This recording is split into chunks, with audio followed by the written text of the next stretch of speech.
From MTN News, this is Montana This Morning. If you're seeing smoke in the mountains south of Butte, don't panic. These were intentionally set, and I'll tell you why and how it's a good thing. A diagnosis of cancer doesn't just affect the person who's been diagnosed. I'm Chet Lehman. Coming up this morning, we're going to talk about one of the special programs at Cancer Support Community that's there for every member of the family dealing with the cancer diagnosis. I'm Joe St. George in Las Vegas, Nevada. I'm not here to play the slot machines. I'm here to talk politics, why you should care about Nevada in this midterm election. Next. Well, happy Monday, Southwest Montana. There's a live look into the mining city thanks to Community Hospital of Anaconda Zyke. Chet Lehman, Matt Elwood with you here. A little brisk over there right now. Oh, it is. A little brisk in a lot of places right now. We're flirting with freezing in many areas in Southwest Montana. Clear skies, relatively light wind. The afternoon's going to warm up nicely, but we're on the footsteps of our doorstep of some big changes in our way. Wise River 29, 31 in Butte, 36 in Belgrade. A lot of 30s looking at that map this morning. 25 this morning in West Yellowstone. Crisp, cool start, and then afternoon warming up nicely with a few extra clouds. We're not looking at rain initially. Hey, that's more in view. A little better focus. Temperatures for the afternoon should top out into the upper 60s and low 70s.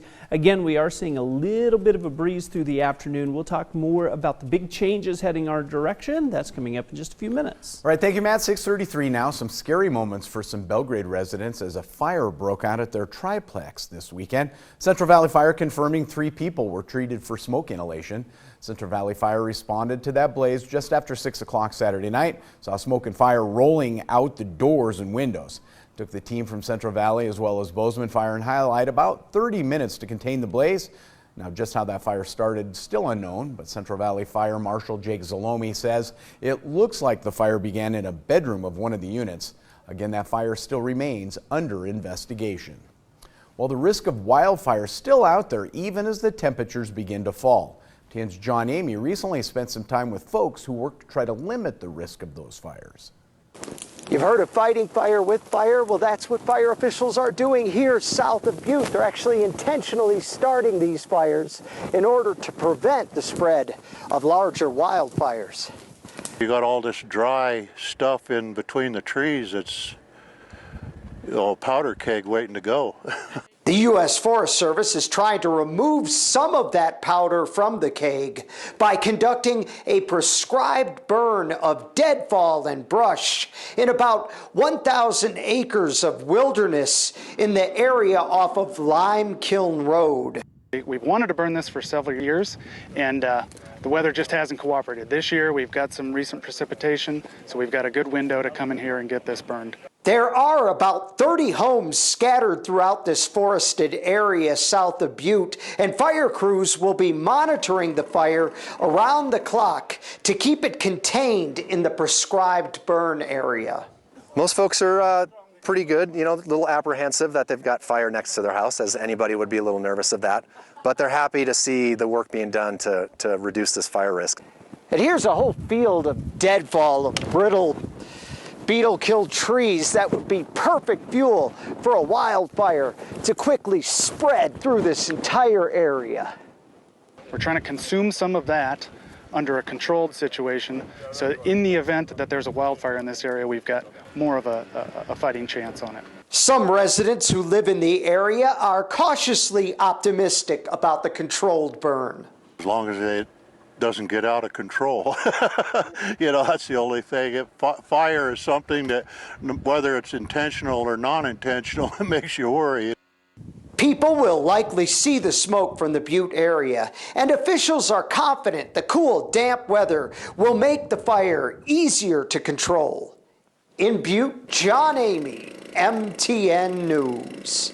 All right, thank you, John. 6:36 now. Cancer Support Community of Montana provides programs to help people diagnosed with cancer, family members, and their friends with a variety of support. This morning, we begin a series of stories looking at these free programs and talking with people who have benefited from them. The reality, a diagnosis of cancer doesn't just affect the person who's been diagnosed, it affects their entire family. Cancer Support Community has a program for that as well. In their attempts to try to understand they told my daughter, "I'm sorry, your mom's gonna die." And so she came home from school crying, "Are you gonna die, Mommy?"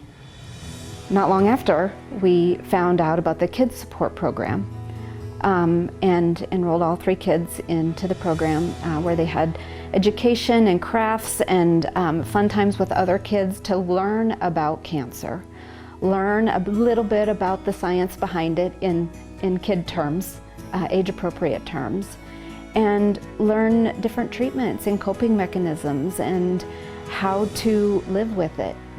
So one of the great things about Cancer Support Community is the parents can have their own educational sessions with our professionally led instructors.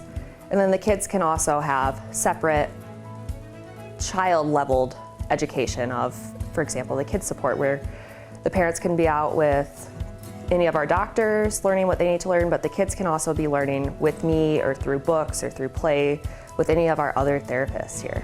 Being with other kids whose parent was diagnosed with cancer or going through treatment, and feeling the comfort and the camaraderie and the support that that brings, and realizing that they're not alone. Cancer takes a huge financial toll on the family. The surgeries, the treatments, the lost work, the lost income, it takes a huge toll. So to know that these services are free of charge to patients and their caregivers and their families is life-changing. These children are going to build the skills now, and as you mentioned, they're going to have it for years and years and years. My goal is that those kids will retain the knowledge and skills that they learned here to be able to then help someone else later in life. The staff, the volunteers, the other families, and other people who are diagnosed with cancer, they'll just wrap their arms around you and support you and make you feel like you're not alone. Like you can do this, you can handle this cancer diagnosis, the hardship of the physical treatments, what happens to your body, what happens long term, all of the financial strains, the support is there. Now joining us tomorrow morning as we take a look at some of the healthy lifestyle classes offered by Cancer Support Community, all of them free of charge. In other news, tomorrow marks 4 weeks until the midterm election, and while we're following the races in our community very closely, on election night, control of Congress will depend on outcomes across the country. So what races outside our state should you follow, and why might the Hispanic vote make the difference in who wins? Our Joe St. George reports. When you think of Nevada, what comes to mind? The lights of Vegas, fountains, the gambling? Maybe I'm just a political nerd, but right now when I think of Nevada, I'm thinking about politics. And I know what you're thinking.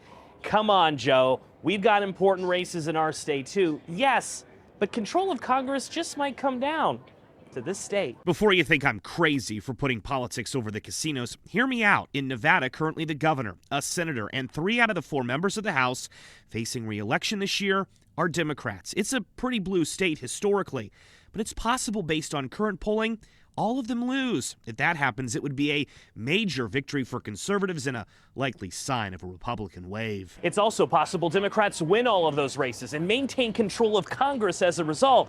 That's why if you want to look smart in front of your friends on election night, tell them to watch out for Nevada. Results may come in last. After all, it's Pacific time out west. With early voting beginning here in just a few days, the ultimate question facing candidates is what issue will impact voters the most. Independents and members of smaller political parties make up the majority of voters here. Not to mention close to 1 in 5 voters is Latino. In fact, nationwide, Latinos are poised to play an important role in more races than ever before. Right now, nationally, Democrats have a 21-point lead among Latinos. That's a big margin. But in 2020, according to the same poll, they had a 26-point lead. In 2018, a 34-point lead. It was a 42-point lead in 2012. There's a lot of Latinos also that are followers of the Republican Party. I recently had a chat in East Las Vegas about why Latinos I'm undecided and Latinas votes are up for grabs. Stephanie Asta says inflation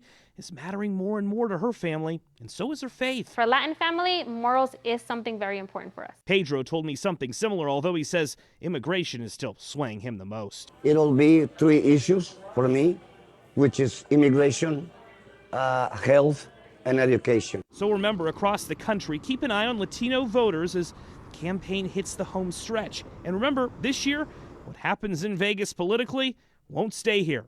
It'll impact the entire country. In Las Vegas, I'm Joe St. George. 4 weeks from tomorrow. Meantime, we're going to take a break here on Montana This Morning.